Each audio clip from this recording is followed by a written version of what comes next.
and welcome to Wheelnerds. This is episode 231. I'm Chuck. And I'm Todd. We're going to be talking about motorcycles. And does it still count as social distancing if I stay away from people, but I taste all of the hand grips on the motorcycles I test? Are they your motorcycles or other people's motorcycles? Well, they might be bad if I decide to buy them. It probably still counts because, people are maybe have their gloves on when they're touching those. Yeah. So don't do it at the Harley dealership is what you're saying? Oh, yeah. No, you're screwed if you're at the Harley dealership. Oh, okay. Shit. Okay. Fuck. You're dead. Mm-hmm. Damn. Okay. All right. I'm already a dead man. I was already doomed. So welcome to show 2 of the quarantine series. Yes. Where the Wheelnerds don't have our in-studio coolness. Well, you get it. I don't. That's true. I'm at my house under a blanket, looking at a lot of porn. How are you, Todd? I'm in the studio looking at a lot of porn as it happens. So this awesome. There's a balance to the world. What do you know? There is. What do you know? How's the family doing? They're holding up. I mean, the kids find things to fight about when they're bored, which is once a day or more. Constantly. Yeah. Yeah, my kid has been clamoring to go back to school. Yeah. Something she has never done. I can relate. There's a certain there's days where I'm online with work, and you end up being online for a long time because everybody's panicky and wants to get on the phone with you. So, yeah. I did get out for a lunch run on the Bandit, which was great. Oh, cool. Yeah, because I put lunch in the sidecar and I rode up the Cottonwoods and stopped up by Alta and ate and got back on and headed back down for work. So that was pretty rad. Oh, yeah, I recommend it. Must have been amazing. Actually, surprisingly, there was a lot of people there. I got one section where it was nice open road, but like through the really good section with the chicanes and little, it was just some dickhead in an Indiana car, like. So, okay. Yeah. Who knows? And I tell you what, being out on the trails, like you get on some of the farther trails, the more like hardcore trails, and everybody's really, really respectful of space and like really, following the rules and being pretty cool. You go to some of the trails that like random dickheads can go to, and people are dickheads. It's pretty Not like so much, huh? worryingly dickheady. So, yeah. Nice. Yep. I've been pretty cooped up. I've only gone out to go shopping for groceries. Mm-hmm. Yep. I need to do something about that. Yeah, my getting out is pretty much going as far away from people as I can in the mountains or riding the motorcycle because no one can touch me there. Mm-hmm. So I need to do that. Yes, you do. In fact, you could go up with me and we could eat lunch like 12-ish feet apart. Because we just put the bikes between us. Yeah, once you're up there, there's nobody else there, so like whatever. So the ski resorts are closed. So, and I thought that was weird at first. I said to my wife, I'm like, why is the ski resort closed? I don't get that close to other people. She's like, what about when you go to the bathroom? What about when you're in line? I'm like, oh shit. Definitely when you're in line. Yeah. Or were they gonna put one person on each chairlift? Yeah, I suppose that's true. One household per chairlift. Yeah, it was a neat dream. Mm-hmm. The backcountry skiers are having a field day, of course, but well. Yeah. Motorcycles make me feel better. Unfortunately I did not get to do a sidecar class. That was a huge disappointment. Oh, the guy that was supposed to do the private class. What happened? Well, the first time the Ural didn't start. As one does. Right. And then the second time he was like, yeah, I'm kind of coughing a little and I'm running a fever. And we're like, stay where you are. Stay where you are. Men with guns are on the way. I mean, not that. Yeah. So we were like, and cancel. Oh, bummer. Who knows? Maybe he'll be back when all this unpleasantness is over. Yeah, I should bring the Euro out and go through that with you. Yeah, Yeah, absolutely. I'd be a good. My daughter and I actually tested. So my son looked to my sidecar and he sees the chalk in there. He's like, "Dad, you stole my chalk." I'm like, "You leave that there." And he says, why do you have the chalk? And I'm like, "Well, do you really want to know?" He says, "Sure." So I start explaining it. He's instantly bored and wanders off. But oh, Dad's talking. Gotta go. Yeah, pretty much. Is my mouth open and moving? Yes, he's bored with me already. He's not interested. But my daughter's really into it, and she wants me to draw the whole like tip over lines and everything, and so I did it with her, and she thought it was great. So, but like just practicing it an extra time makes a big difference. So, it's cool. All right. Yeah. We'll have to do it sometime, just for giggles. Find an empty lot. Yeah, I'd like to try it. Yeah. So, that said, how's the Ural doing? Have you sold it to Paris yet? I haven't. What the hell, dude? I haven't even wrote it yet this year. Oh, for heaven's sakes. I know. Yeah, I don't know what's going on with Paris. So people have been bugging me about this, but I'm pretty much not using Facebook anymore. I've gone through. At first, I just went through and deactivated the whole account because I was like, screw it. And then I discovered that there's a whole lot of things I use Facebook to sign in for. Oh, interesting. Like all my games. Oh, okay. Yeah. So I had to reactivate it, and I just kind of emptied it out, made it pretty anonymous. I accidentally deleted photos that were being used in other parts of Facebook, like our group site. Yes. Yeah, I noticed that. So I had to re-upload those. Thanks for that. If you see more somewhere, let me know. But where was I going with that? I'm not using Facebook so much, so I can't really bug Paris as much as I used to. Okay, I'll bug her for both of us. Yeah, you need to get on that. Crack that whip. Okay, all right. I'm on the case. If people want to interact with me, I'm mainly hanging out on Instagram. Okay then. Yeah, so we have the Wheelnerds Instagram there, so I will talk to people there. Chit chat, and then he will use filters on himself. Yes. Because Lord knows. Speaking of needing filters, there's a few bikes that need some filters out there, Chuck. Should we talk bikes? Let's talk about bikes. Yeah. Yeah. Let's open with this one that you suggested. Let's see if we can find you something. Let's see. This is the Suzuki Vstrom Nice. Well, obviously it's not good. Weird. That's not going to work for me. It's nice. It's a It's a V-Stron 1000cc 2007 25k miles, running great, driving perfect for adventures off-road and street. More information, text this. Firm price, just serious buyers. That's a good-looking V-Strom. No. May I make an observation? Okay. Yeah. Do you notice anything conspicuously absent from the tail section? It's cans. Yeah, the mufflers. Yeah, are missing. Well, traditionally one has those. They're for chumps. I'm going to say that really nice doesn't apply here. This man's serious about his clean looking rear end. Yeah, here's the other thing. There's not like anything else on the end of the link pipes. They're just kind of there. Yeah. With nothing on them. As you do. No, Aswood does not, Chuck. Aswood specifically does not. This is firmly in the does not category. Don't do this, kids. He's making a statement. The statement is, I am loud and my valves are going to burn. I didn't say it was a good statement. Well, okay. That's a fair point. All right. Well, all right. So not that. Okay. Okay. Well, tell you what. I found you something that I think will make you happy. Really? Yeah. Take a look at the next one. Ooh. It's a 2006 Buell Ulysses. I kind of heard you like these. I kind of do. It's orange. Husband wants a new bike. He's loved riding this jewel, but time for something new. It's been a blast and has tons of accessories that we are including in the price. I wonder if he knows she's selling it. That's a good question. They go on to list a bunch of accessories that are not really terribly impressive accessories.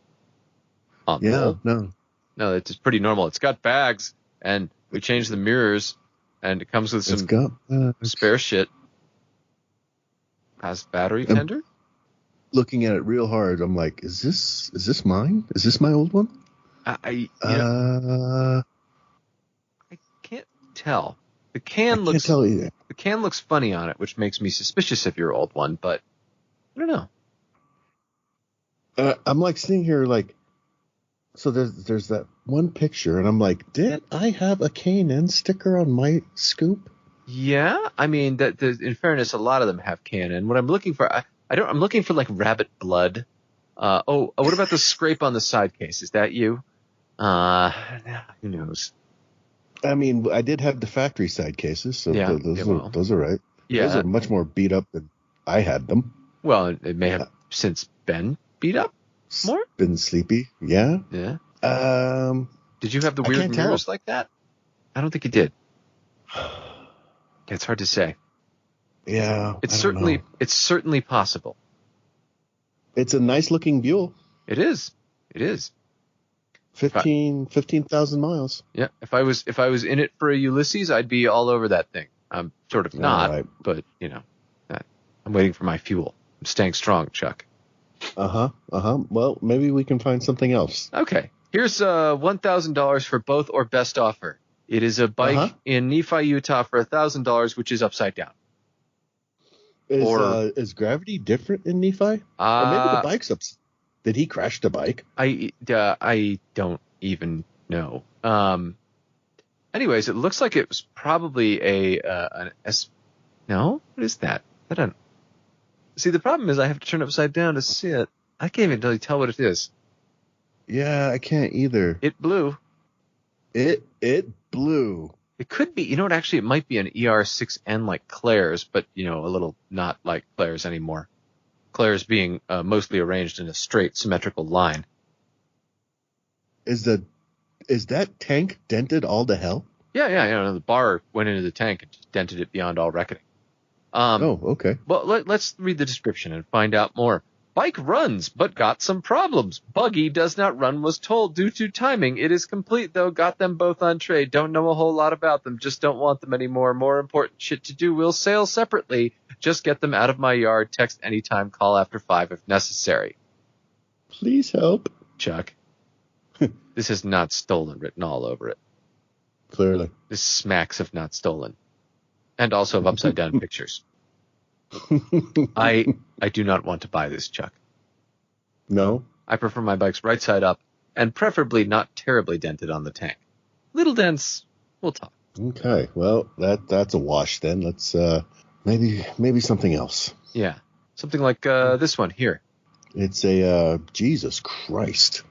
Right? A 2003 Honda Goldwing with Hannigan sidecar. Yes, owned by one of the pillars of the sidecar community, so it's well adjusted, well sorted, and well taken care of. He wants a remarkably small amount of money for it. Wait, does he even want money, or is he just looking to trade? I imagine if you threw some money around, he'd talk with you. Trade value? I mean, I guess if you match his trade value? Yeah, or so he wants an RGS. Maybe R1200 GS, yeah. Yeah, although he wants a 2011 or newer, so he's been flogging this thing around increasingly as time goes on. He's clearly like, well, I've had my fun with it, but I kind of want to get something different. So well, you could convince him. My favorite thing about this is that the old Hannigan, the red Hannigan sidecar he's got with the red Goldwing is so perfectly color matched. It's vaguely disturbing. Yeah. And stylistically matches too, which means they both look like Jetsons cars. But wait, I gotta stop you. Mm-hmm. That looks like red to you? I guess orange, maybe. That's what I was getting out of it. Orangey? Okay. Like an orangey. I assumed it was just a bad picture of a red one, but mica or something. I don't know. I don't know. But yeah, it's beautiful though. If you wanted something to replace the Ural that you would be, riding around on. You could. Oh, that's nice. Yes, right. You could take the whole family and both dogs, all 3 dogs. I could take everything. You could take all the stuff with that. Yeah. See?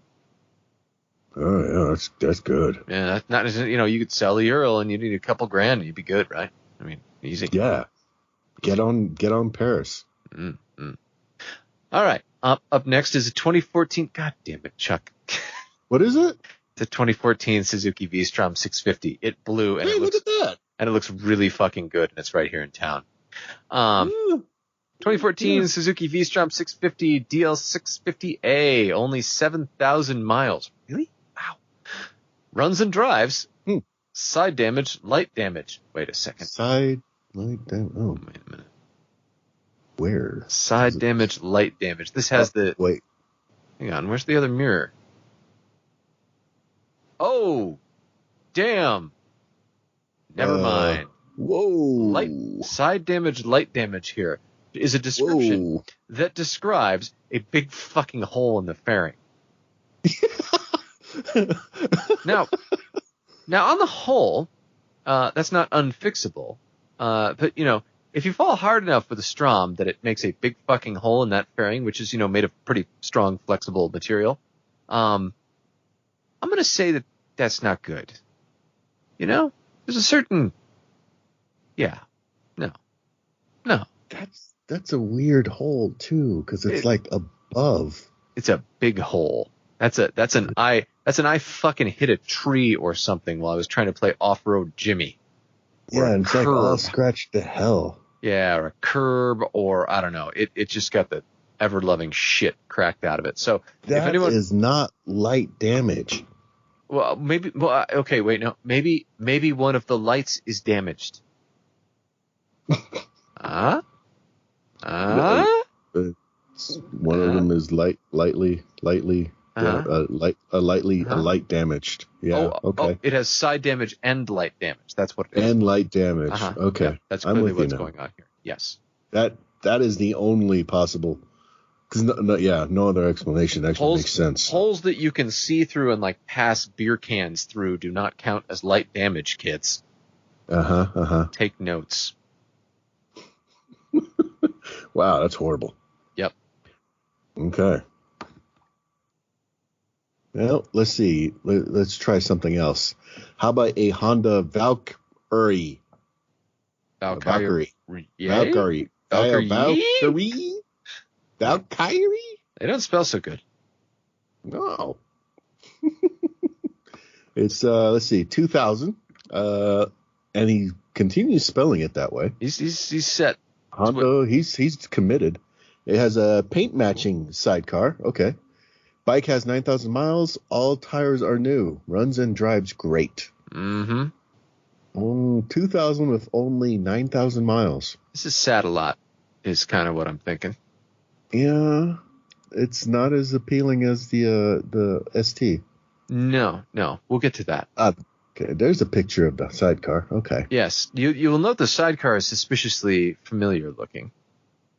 Yeah, it is. It's very familiar looking. Yeah. Now the thing that I like about this and simultaneously hate about it is they've taken a Texas sidecar and they put I don't know where the fuck that wheel came from. I shudder to think. It honestly, it looks like a Honda Accord wheel. But they took what looks like a Valkyrie front fender and put lights on it and put it on there. Yeah. And you kind of have to applaud the creativity of that. Because it does match. It ties it together, Todd. It ties it all together. It totally does. Yeah. The tragedy of the whole thing that I see is, number one, the Texas sidecar is just really fucking light for a Valkyrie, honestly. And the second is this is the Valkyrie Interstate, which has the really unspeakably ugly fairing. So when you say that it's really light, what would that mean? Well, so you'd first of all, anytime you lean slightly to the left on that bike, that sidecar is just going to pop up off the ground, like spring. It's just going to come up. Neat. Yeah. The other thing it just means is that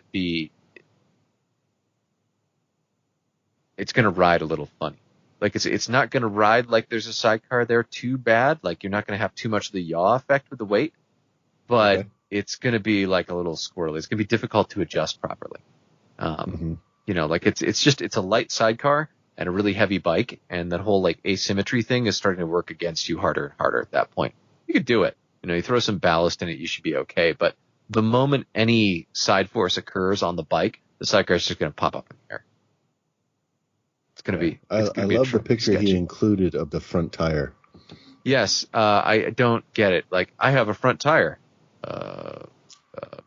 Is it me or is it the wear pattern he's trying to show off? I don't know.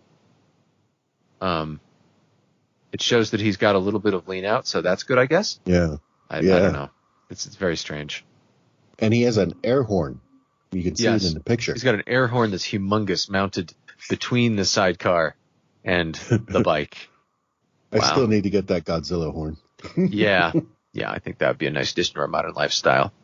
I like the concept of the Valkyrie as a sidecar rig, but I got to tell you, the six carbs. Every time I start thinking too hard about that, I'm like, ooh, I don't know. 6 carbs is a lot of carbs. That's a lot of carbs, Chuck. One too many carbs. Yeah. Elsewhere. Let's move on. In the world of Honda motorcycles, available motorcycle, Honda, dirt bike, recreational vehicle, $200. Honda motorcycle. Taking best offer. Yes, this is some clapped out old freaking like Honda single cylinder shit pile dirt bike with a for sale sign stuck on it. And here's the part that really drives me nuts. The sign isn't even straight. Like, come on. Exhaust is all rusted out. The rest of the seat's fucking toast. It is. Yeah. This is for shit. This is like the old movie Christine if they had used a Honda bike instead of a Plymouth Fury. Yeah, the Plymouth Fury. That kid would be driving by right now saying, "Stop the car! Go back and look at it." Yeah. Now here's the interesting thing that I see. Also, this person has, in addition to other random shadow economy shit, motorcycle, dirt bike, Suzuki recreational vehicle. They're MG midget car, not rusted. Boat, fishing boat, 15-foot trolling boat. Speaking of trolling, I think this person is not necessarily trolling for buyers. I think this person is trolling for the shadow economy. I think this person is trolling for murder victims. That's also possible. These vehicles belong to people he killed or she killed. Could be. I'm guessing that boat, Texas Chainsaw. Yeah, that boat has like 20 raccoons living in it, guaranteed. And that MG midget has like 2 raccoons living in it, which, if you're been in a midget, is an awful lot of raccoons to fit inside that car. Yep. Yeah, it's I get that people are trying to make some money off of it, but like this is a give to some chump bike. This is where you find your mechanic friend. You're like, you want this thing? And they're like, yeah. And you're like, no takebacks. Okay, it's yours now. Bye. Ah! The curse has been lifted. I can live again. Yay. All right. Moving on.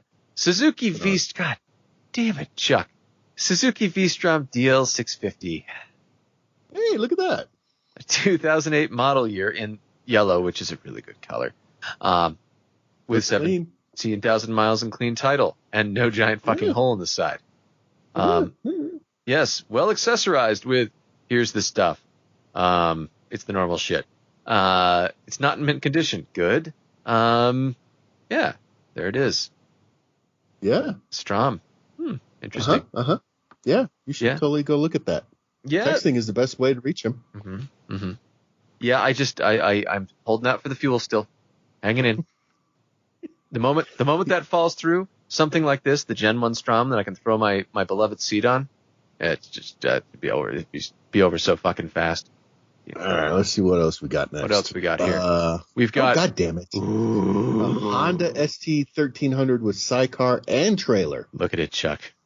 For $8,500, selling as a total package. Look at it. Okay, so it comes with a trailer to haul it. Bathe in it, Chuck. Okay. All riding gear will be included with the sale. You could go get this today, Chuck. Why would I want your riding gear? I don't know. That's a little weird. Yeah. This package is great for someone that wants a motorcycle unit that can be taken on vacation via the trailer or to another state for riding. Okay, I'm just going to stop. I'm just going to stop there because if I have an ST1300 with a nice Hannigan with an adjustable like tilt, the fuck do I need a car for? It should be pulling the trailer. Yeah. Why would you? I don't know. Okay. It baffles me.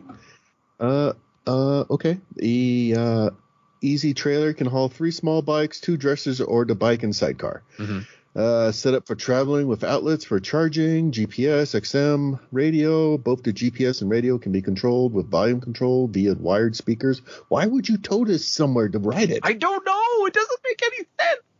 Wait, what's this? The sidecar is designed to be removed with quick disconnects for the brake system and lighting. Lies and misdirection. I mean, it will come off. It's it's a lot of swearing, and he's still got circular tires on.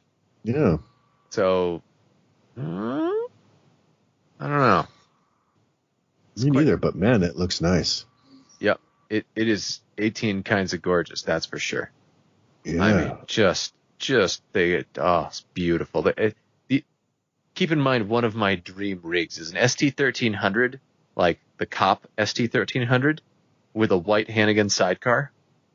How cool would that look? Oh, okay. So this picture the reversed, or has he actually got pictures of it with the sidecar removed? He's got pictures of it with the sidecar removed too. Huh. Yeah. Okay. Which baffles me slightly, but so it goes. Yeah, because I always thought this was very impractical. Mm-hmm. It is.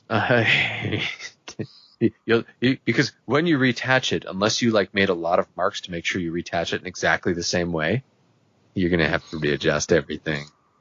Have fun. I wonder if he does this maybe for storage or for hauling or for trailering. I don't know. I would throw a car wheel on it. I would never bother towing it. Why would you bother?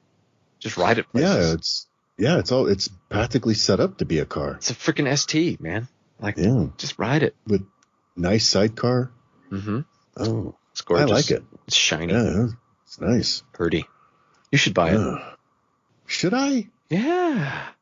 Gee, I would have. If someone has done his job and got someone to buy my Ural. Okay. All right. I'll get on that. Then I can ride the ST13 and I can cry myself to sleep. Okay. Sounds like we have a plan. Go team. Okay. All right. Plans in motion. It's a 2000 Triumph Tiger 900 adventure bike with all the dirt free. So everybody knows it's a dirt bike. I am clearing out. This is the old Tiger with the 2 headlights that always makes it look like it's going, "Hey guys, we have guys." This isn't a dirt bike. This is a dust bike. Yes. I'm clearing out my projects. This bike has a salvage title. Oh my God. No physical damage, just mechanical, not running. Unique motorcycle. Wait, what? Why does it have a salvage title? Price includes a good used motor, great winter project, price is firm. I have doubts. I have a lot of doubts. Why would it have a salvage title if it's just a mechanical problem? Because the motor's clapped out and he claimed the insurance on it. Okay. Yeah. It's got there's a, I don't know, man. Something fishy. Yeah.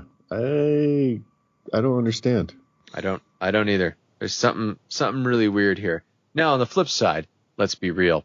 If you wanted to make a dual sport sidecar rig, you can do a lot worse than the Tiger. That's that was Vernon's whip for years. Isn't this didn't Mike have a He had the later version of the Tiger. He had the later one? The Tiger 1050. Yeah, okay, They looked like a Strom jumped the fence and had sex with somebody's speed triple. Yeah, that one. Yeah. Wow, you just went super robot there for a second. Oh, I did? I'm sorry. Yeah, it's all right. We're leaving that in because it's funny. All right. Let's say we have old bikes with lesser shocks. Okay. We have old bikes with lesser shocks. Who should we talk to? I know just the guy. Okay, we're on with John Taylor of Ricor Shocks? Ricor, yes. Ricor Shocks. John actually reached out to us way back in December because he was under the illusion that we were like a real show or something and actually had our shit together. So let's continue that delusion. How you doing, John? Welcome to Wheelnerds. Thanks. I was just before I got on, I was sharing with Todd that like last time I heard you guys, there was cherry flavored white lightning involved. Oh yeah, that was really good stuff. A rough evening. I still have some of the cherries left. They scare me a little. I'm glad to hear you made it through it. All right, John. So when you reached out to us in the beginning, you were saying you started out as an employee of Ricor, and now you're the owner. I am. So you're like the shave club guy. Well, it's. I spent many years working in the corporate environment, and I spent many years. I've done just about all there is, and the opportunity just kind of presented itself in a random way, I guess, if it's fair to say. And I just thought, you know what? I make a terrible employee, but I think I make a good boss. So I think maybe that's maybe a sign to maybe give this a shot in this way. So you got tired of working for the man. So you wanted to be the man. Well, I will say Brian, the former owner, is a really good guy. And I worked for him for a number of years, and it was by happenstance because my wife and I had decided to start fostering kids, and so we were finding out that isn't really conducive to two people working 40, 50, 60 hours a week. And so simultaneously, Brian was like, the lease is up. They were actually located in Vegas. It's like, the lease is up. I think I'm going to close it. He had started Ricor, and, that requires CNC machines to do that. And when CNC machines are sitting idle, they're not making money. So he started pursuing other business, and then he found out, holy shit, like a door latch for an Airbus A380, they need 1,500 of them, and they're $500 a piece.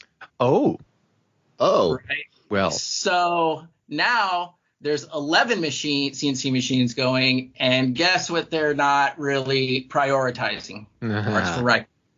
Right. And so motorcycles. Yeah.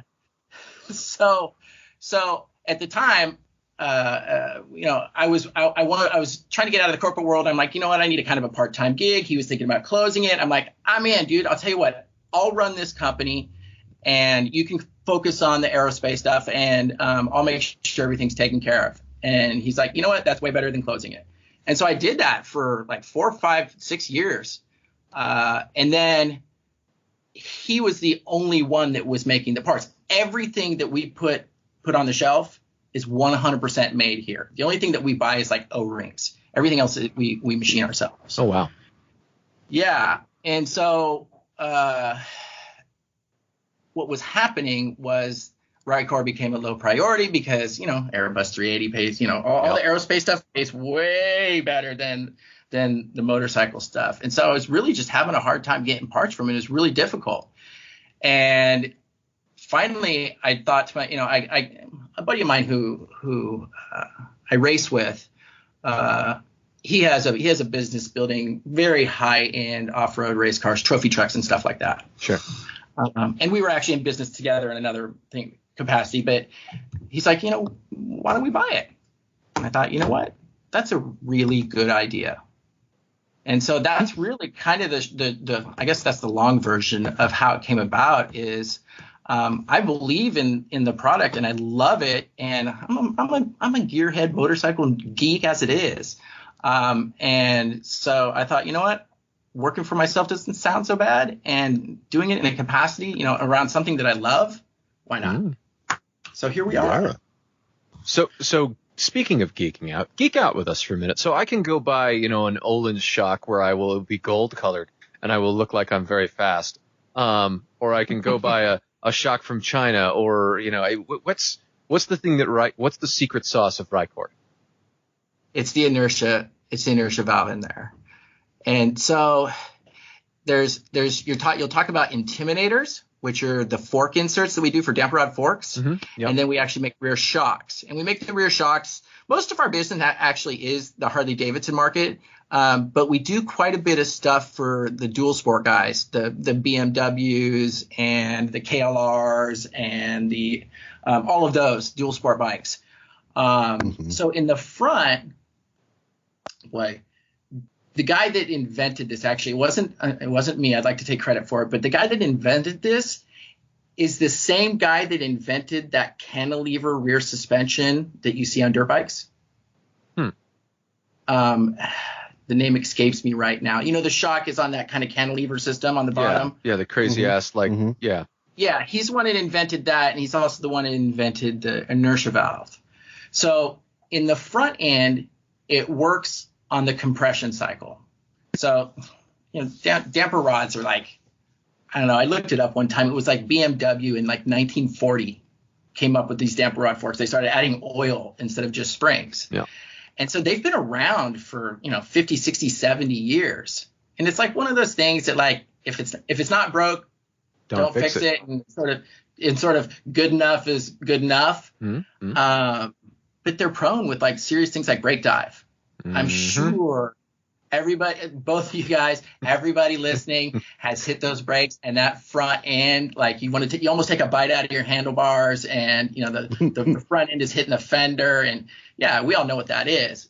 No, I've never done that.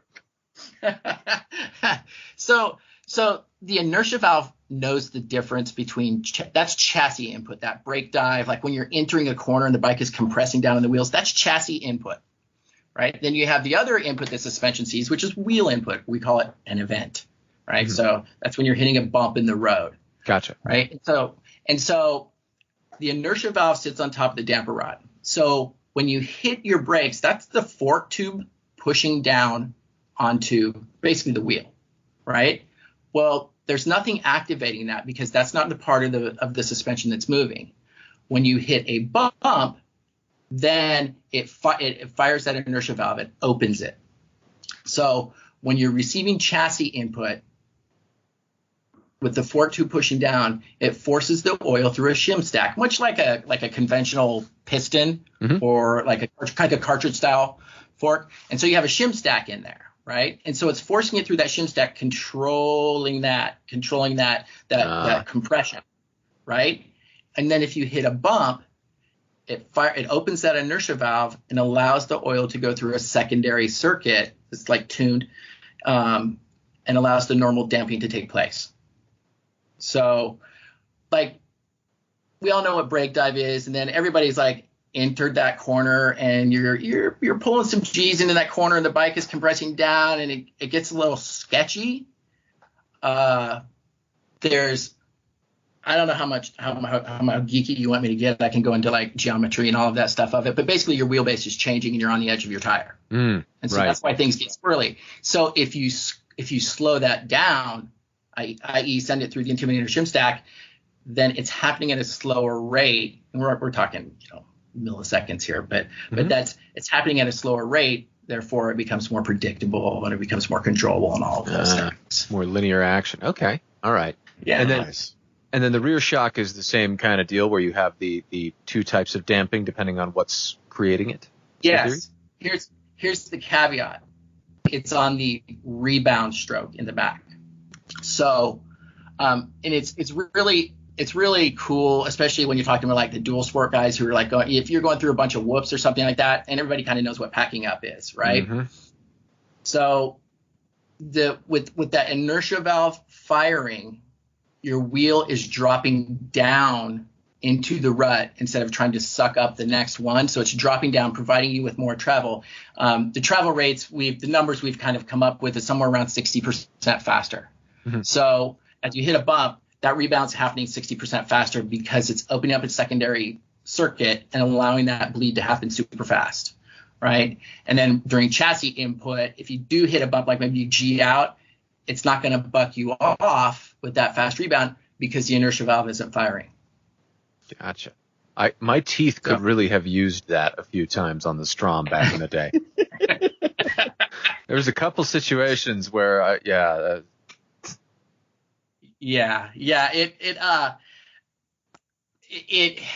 it really sort of transforms and really makes you sort of understand that there's a lot more going on with all of those suspension dynamics, even over just kind of simple stuff. Mm-hmm. You don't realize that like your wheel may even be skipping when you're going over the scree on the highway. Right. Ooh. It may not even, when I say skipping, it's not actually leaving the ground, but your contact patch is changing, right? Mm-hmm. That tire may be on a 3-inch square contact patch, let's say, and then it's as it's raising up and coming down, that 3-inch square contact patch is going to 2 to 3 to 2 to 3. Mm-hmm. Mm-hmm. So, yeah, I mean, I don't think it's realistic to say a 750-pound motorcycle is leaving the ground on the freeway, but I think you understand what I'm saying. Like it's changing your contact patch for sure. That sounded like a dare, John. I have to be honest with you. That was definitely a dare. I think I might know better with you guys. Good thing we're not doing contests for that.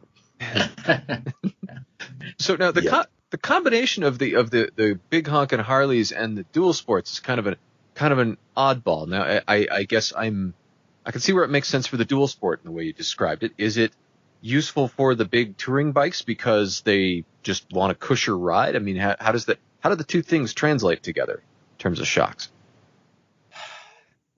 That's sort of a complicated question.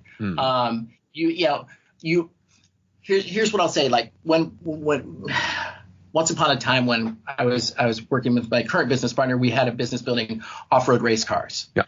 And you learn a lot about suspension and the dynamics when you're dealing with 28 inches of rear wheel travel and 24 front wheel travel, right? Mm-hmm.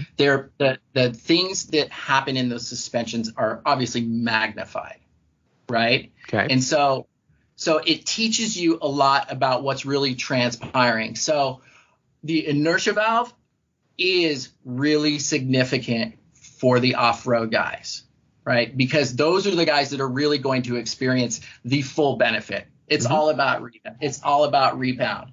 When it comes to off-road, everybody thinks, I just need to put bigger springs and add compression. It's like, no, you ran out of travel and packed up.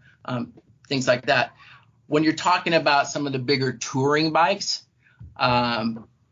it isn't going to be as dramatic as you see in the off-road world, for sure. Gotcha. I'd like to lie to you. Well, they get weirder, Todd.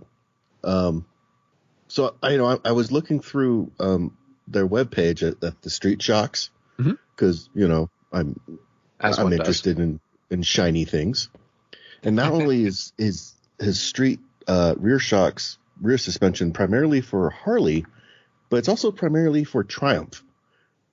Yes. So did you just develop stuff for your own bike? Is that what happened here?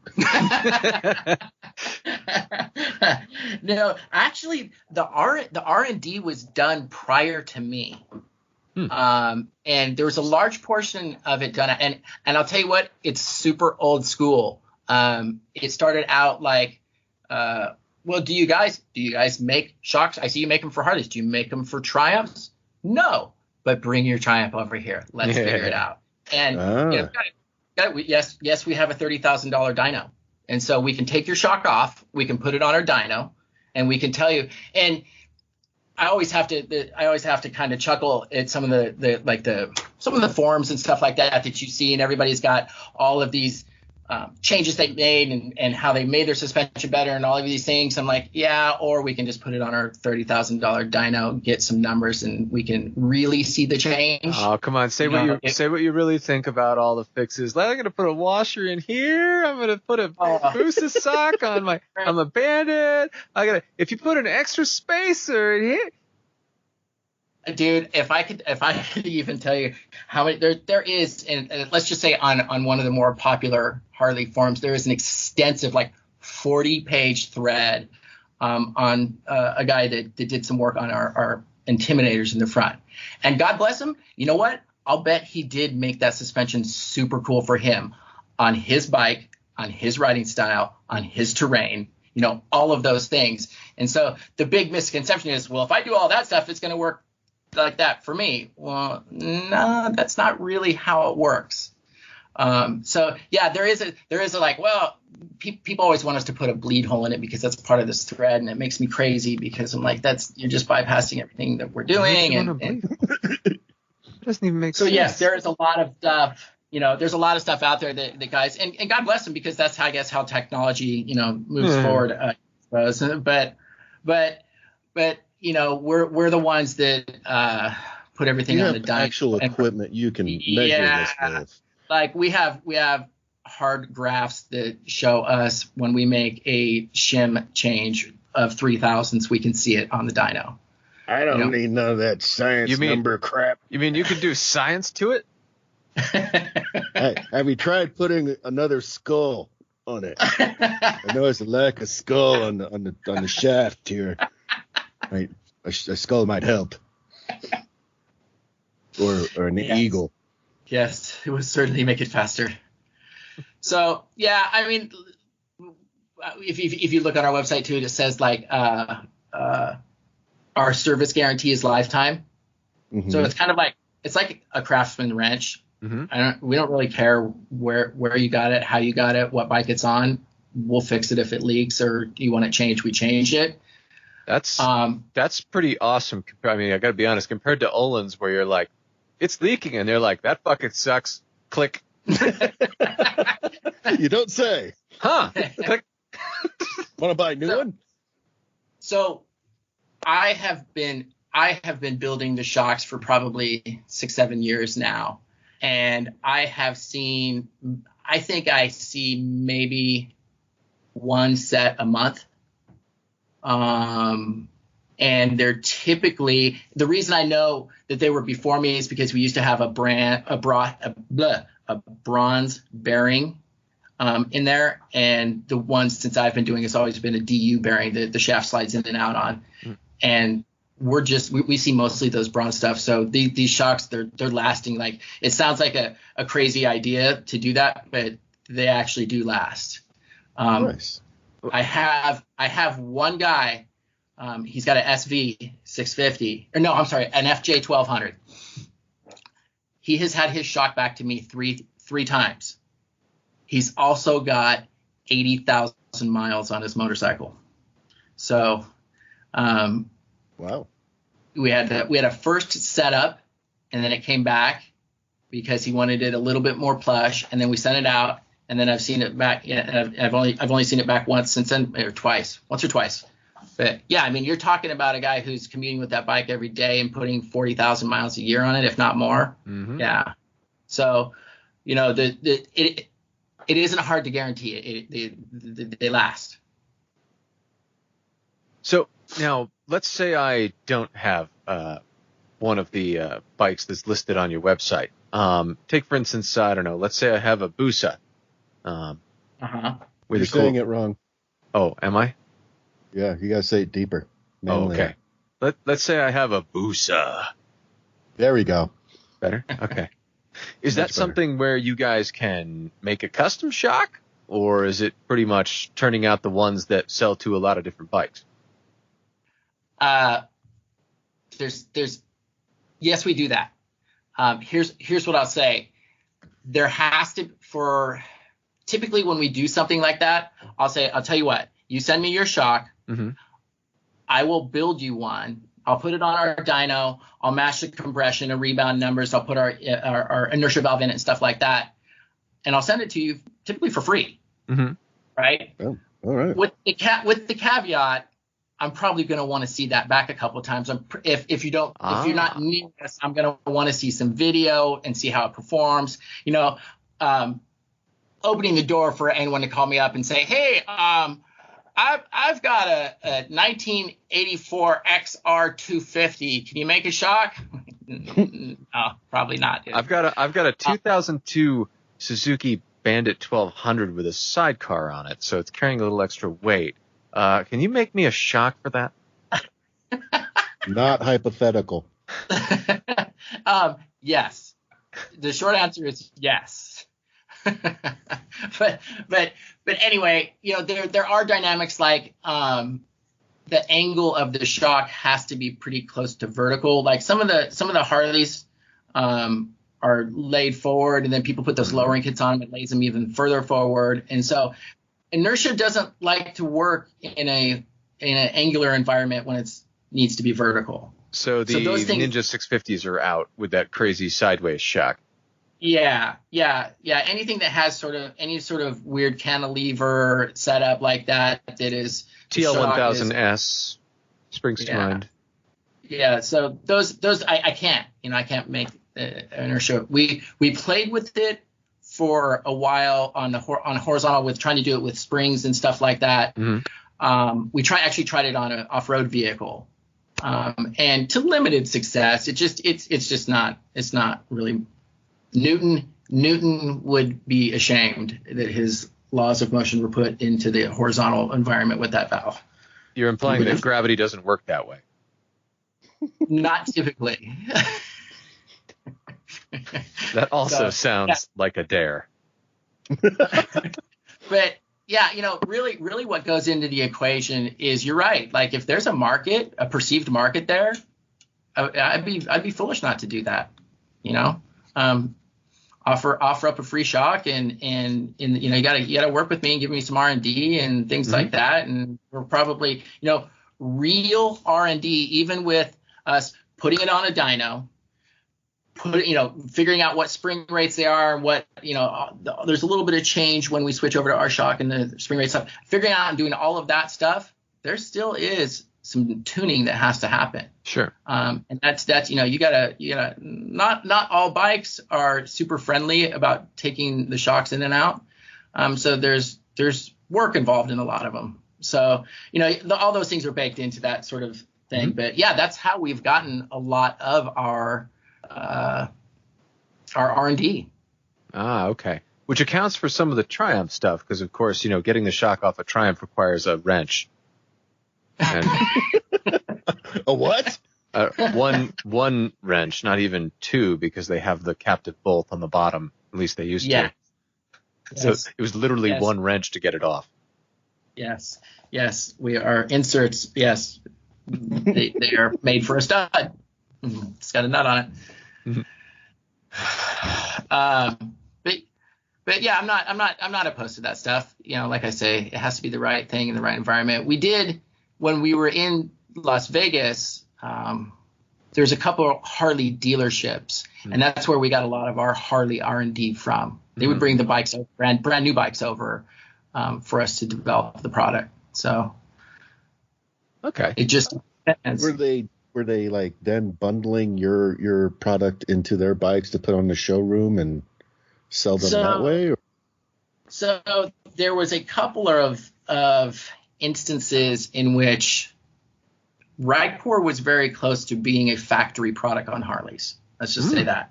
Wow. And they got cold feet.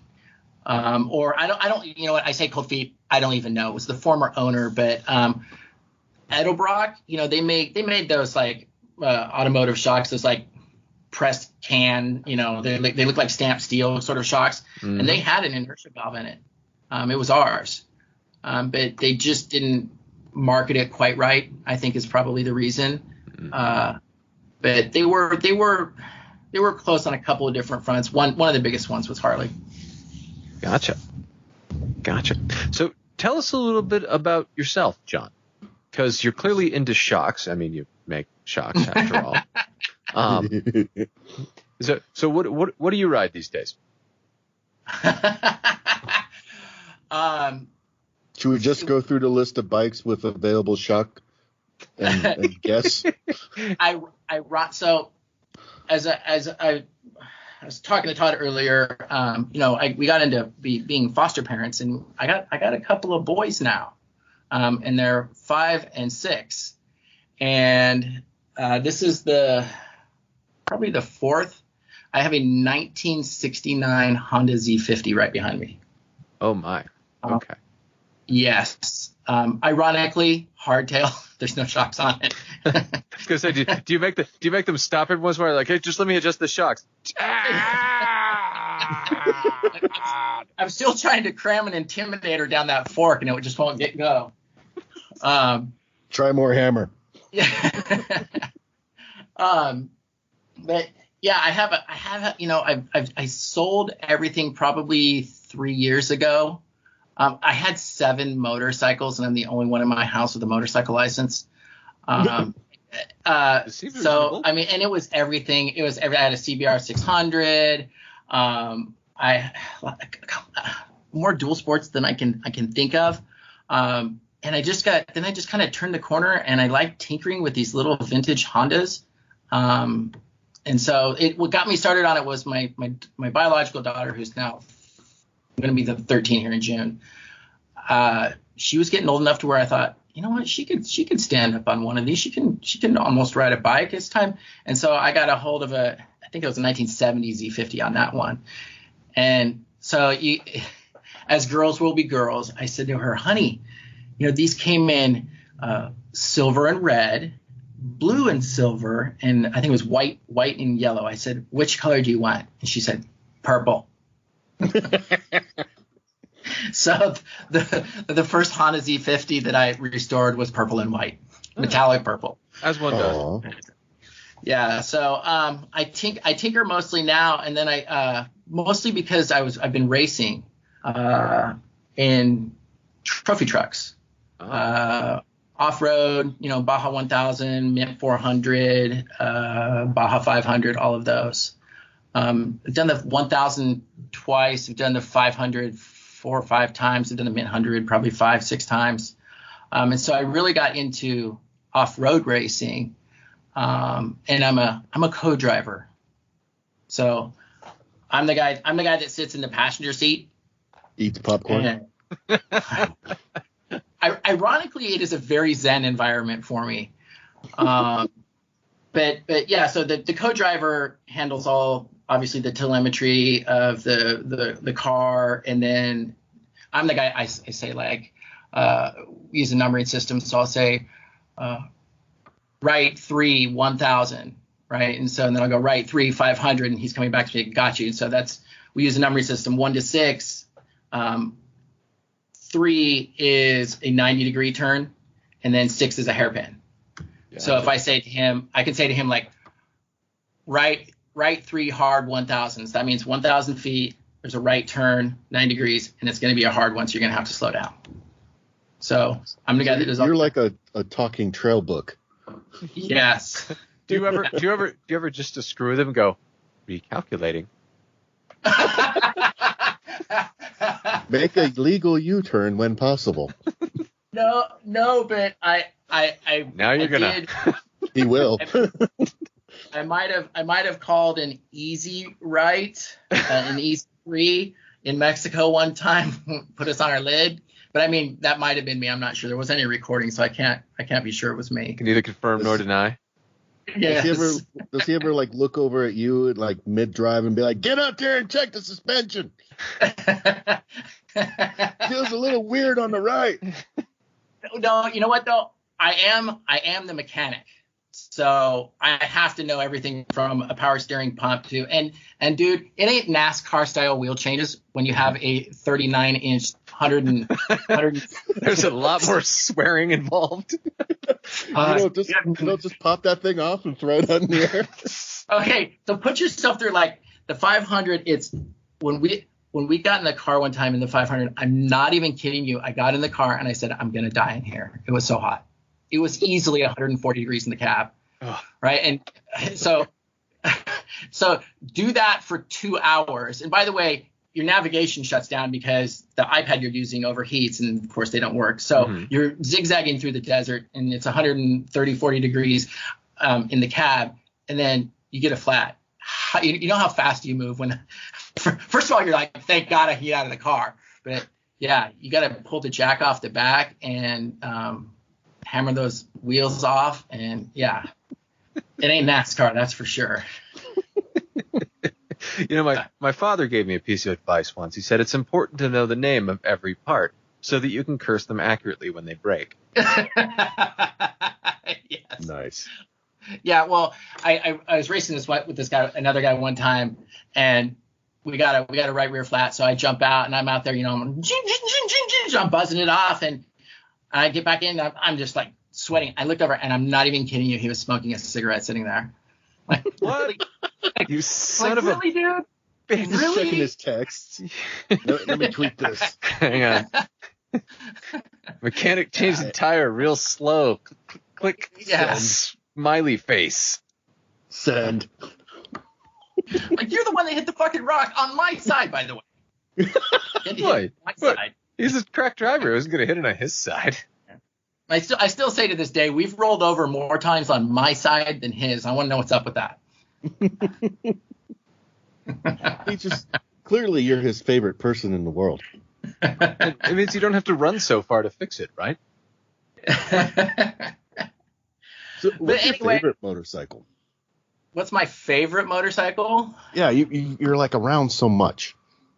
Dude, I just like speed. So, when you start talking about boosas and stuff, man, like that makes my hair stand up on my neck, man. The first off-road car I ever built, literally out of my garage, it was designed for a Hayabusa motor. And I ultimately ended up changing it to a Subaru motor, but it was originally designed because I wanted a motorcycle engine in my car. I want to go fast. So like the CBR 600 I had, that's like my favorite bike of all time, man. I have to admit, like I just nice. When I was living in Vegas, it was actually Henderson. I could back out of my driveway and I would take the loop that led around Lake Mead in the evening. And it's just like real long sweepers, and there's nobody there because, all the people that were going to Boulder Dam and all that stuff are already on their way back to Vegas and stuff. So it's just like wide open, and it's like a summer evening, and you could just wind through those corners. And it just, yeah. I mean, you guys probably know what I'm talking about. It's just a zen feeling. And so to this day, that's just like what I associate with it. Awesome. Yeah. So how are you going to react though when your daughter's like, "Hey, I'm getting a Hayabusa"? The 16-year-old, that's what she needs. my 13-year-old, she doesn't handle stress well. Ah, okay.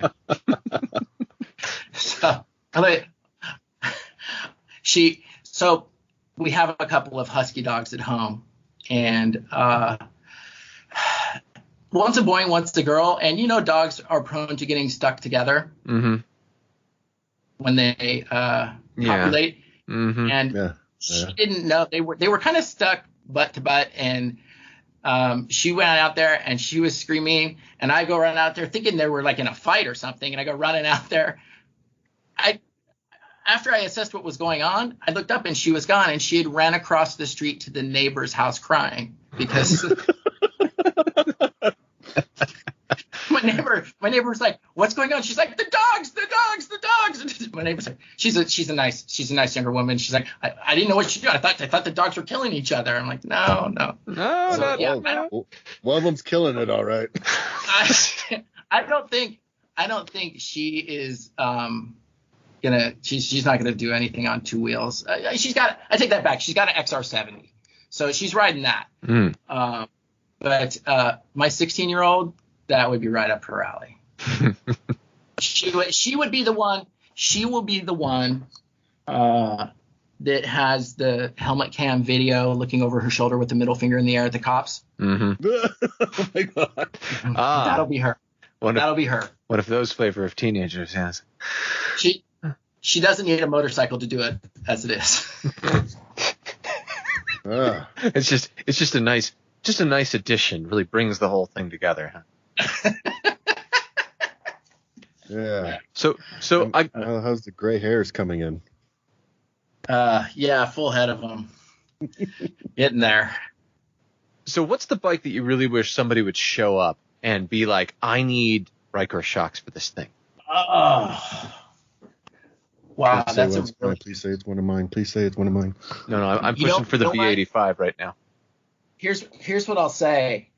the world is turning to cartridge style forks. Mm. And it wasn't already there. Well, yeah, that they're figuring out how to manufacture them cheaper, so they're becoming way more prevalent. Or if not. And see, here's the deal. Like, I can't compete, like, especially in a lot of the off-road bikes and stuff, like the CRF, they have 13-way adjustable compression, 14-way rebound. Yeah, that's over the top. Like, I want someone to show up with a set of cartridge forks that's willing to spend some time, because we want to put an inertia valve in some cartridge forks. Gotcha. So now that I have complete control over the company, I think that the future is there. The cartridge forks are the most common out there now. One of the most common out there, and so I'd like to really pursue that and really get some really good hard R&D on cartridge forks, because I think there's a ton of room for improvement. Yeah, I can't argue with that. Because you change the oil to a lighter oil to get it a little less damp, and you still end up with. Yeah. It's never quite right. So when you're valving, when you have a single shim stack to valve for compression or rebound for that matter, you're forced to valve it in the happy medium between chassis and wheel input. Right. You have to find, I could valve the shit out of that for chassis input. You wouldn't have any brake dive, but your front end would skip down the road, right?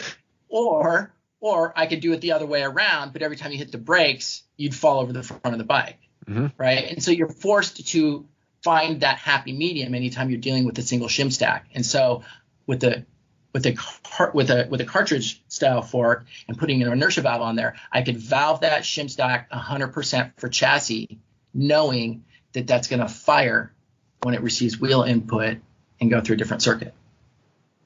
So I can valve it for both of them. Then you don't have to get that sort of happy medium. Well, it's really, you're talking about in the real. Well, it's really great through the whoops, but not anywhere else. Or vice versa. Or the front end's great when I jam on the brakes. Yeah, I hear a lot of guys I just put a stiffer spring in my front end to correct the brake dive. I'm like, yeah, do your teeth rattle out of your head too? It doesn't solve it. Yep. Every time I go to a stiffer spring, I end up with the lighter oil to try to compensate a little bit. Yeah, you're always trying to find that happy medium, and the inertia valve separates them. So you can just valve for both of them. Cool. So I know that's a wide open invitation, I suppose, but yeah, I'd really like to dig into some cartridge style forks. Well, you can find some old shit pile ones, I'm sure, on eBay. But I need someone who's got a bike attached to the rest of it that's going to go out and put 10 or 15,000 miles on it with feedback everywhere in between. Oh well, details. God. Yes. Freaking engineers, man.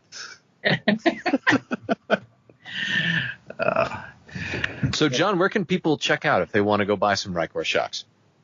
So we are right now. I just launched a new website. And so I think you guys mentioned that you were on it. That's a brand new site. And I will say, too, that if you Google us right now and you get store.Ricor Shocks, it's going to bounce you to a page that's not there anymore. That's our old site. You just got to go straight to Ricor Shocks. Gotcha. And even then you might have to clear your browser history if you've been to us before. But we're running a quarantine sale right now. We figured since everybody's locked up in their house right now, keeping their social distances and all of those things, why not take your bike apart? So I have a bandit all over the place that agrees with you. So yeah, we actually just started a quarantine sale is what we're calling it, but it's 25% off of everything. And partially part of that is too, I'd like everybody to kind of get used to us again and get to know us again. And I will say too, I do my very best to answer every single phone call that comes in there. Cool. So as you guys see, I'm a motor mouth. But totally I like to talk motorcycles. I like to talk suspension. I just like to talk. I've never actually met anyone who runs a motorcycle business who does not fit into that category, for the record. Yeah, that's probably a fair statement. Yeah. I'd like to hear real quick about the Fast and Furious cars, because I like that franchise, even though it's about cars. I want to know what you did for them. So once upon a time, me and these two very young guys who were extremely talented in engineering cars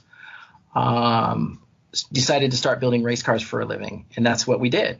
And when I say race cars and designing and building, I'm saying everything starts in SolidWorks from the chassis on up. Mm-hmm. And so they're, full tube chassis, $500,000 race vehicles. And we got a call from there's a company that the name of it escapes me right now, and they just said, this is out of our league, man. We don't know what to do with this. These guys want off-road vehicles. And so we said, we do. And so we built 14 of them, and then 11 of them were turned into the Charger, or like if you see in that movie the like that pseudo military vehicle that they have, those are actually the same chassis. Okay. Then we built. You did the thing like they do in Torque, where they put the body of the car on I put the body of the CBR on the dirt bike, but you did it with cars. Yes. So we built 11 of those, and then we built 3 crash cars, and we didn't know what that meant. It's right there in the name, man. Well, you guys aren't going to hurt these, are you? But then when you see the movie and you see him push one of them, see him push one of them out of a C-130, then it all sort of comes together why they wanted us to put a junk motor in it. And they're like, no, we don't need the dual shocks on each wheel on these ones. So, just put the old Subaru motor in there. So it's funny because we were a budding young off-road company just trying to make our way, and the word was kind of on the street that we were building these cars, but we had to sign an NDA and we couldn't tell anybody anything. And so finally we delivered the last one of them. We're like, sweet, we can finally talk about this, and we posted it up on Instagram, and literally like 20 minutes later we got this phone call. You need to pull that stuff down right now if you ever want to work for us again. Whoa. Okay. It hasn't come out yet. Whoa. And let me tell you, the incentive to work for them again is very high because it's very lucrative. The money in the there's an upside and a downside. The money is very good, but they want 14 vehicles in 2 months. Like insane deadlines, like ridiculous deadlines. So they got stuff to do, man. Vin Diesel waits for no one. It's true. He's pretty fast. I've seen the movie. I'm bitter at him. He called nitrous NOS, and I'm an old school gearhead. NOS. It's not NOS. You don't call a VIP a VIP. It's NOS, nitrous oxide systems. It's the button. It's squeeze. Like, I'm an old gearhead. I hate him for that, but I don't hate him for the money we made. Generations of teenagers are saying that simply because of him. Yes, and I'm bitter. It isn't NOS. It is now. It's an acronym. Nitrous oxide systems. It makes me crazy. What can I say? I'm a bit old gearhead, set in his ways. I feel you, man. I feel you. Hey, John, thanks so much for being on with us tonight, man. This is fun. Definitely.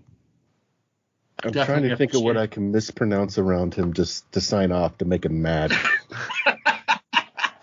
Just say Ricor Shocks in some sentence and you'll have done it. I think we have an episode title, Chuck. So you just need to go find yourself some Ricor Shocks and hook up some knowledge today. You'll be all right. Perfect. Well, I appreciate you guys having me on. It's a lot of fun. Oh, it was cool. It was great talking to you, man. We'll have the link in the show notes, RicorShocks.com. Go check them out. And yeah, man, this has been great. So I'm slightly disappointed that, he doesn't have a lot of old bandit shocks lying around. I dream that somewhere there's a garage and they're like, what are we going to do with all these bandit 1200 shocks? I think you should just show up at his place and be like, do things. Make things happen. Do the things. Do the things. And then I won't just test ride it. I'm going to put you in the sidecar and we're going to test ride it. I don't think he'd be able to resist. Let me just take the baffle out so I can't hear you screaming. Yeah, I don't think he'd be able to resist. I think he'd be all about it. I don't get the impression. No, I'd be all over that action. And I am a little sketchy that I got a decent shock on the sidecar, but it's not, it's not new exactly. This is starting to sound expensive. Better move on. Chuck, what have you learned this week? What have I learned this week? Do you need more Goldwing in your life? I do need. I've learned bathing once every 2 weeks is not helping my love life. Mm-hmm. I've learned that you're reaching an age where it's now sensible for you to own a Goldwing sidecar. I am reaching an age where it's sensible for me to own a Goldwing sidecar. You're right. You're not incorrect. I could sensibly ride one of those around and not feel bad. There you go. So that's all we got time for this week. Until next time, I'm Todd. And I'm old. Ride safe, everyone. We'll see you next time. You can contact us at wheelnerds@gmail.com or leave us a message at area code 801-917-4136. Record an intro for our show of you and your bike, and maybe it'll be on a future show. Stickers and other merchandise is available at our website, www.wheelnerds.com. If you use iTunes or Stitcher, please leave a review for us. Hell, write our URL on bathroom walls if it helps. If you like this podcast, you can find more like it at wheelnerds.com. This has been a Wheelnerds production, all rights reserved. Readings from other sources are the property of their respective owners and are used with satirical intent. Okay, John, so the last time... fuck. Take 3. Cool. I added some notes on. Excellent. Let me put this... Ow! Ah, my head! Mm-hmm. And some of them... Fucking piece of shit. Hi, Chuck. I hate everything. Hate all the things.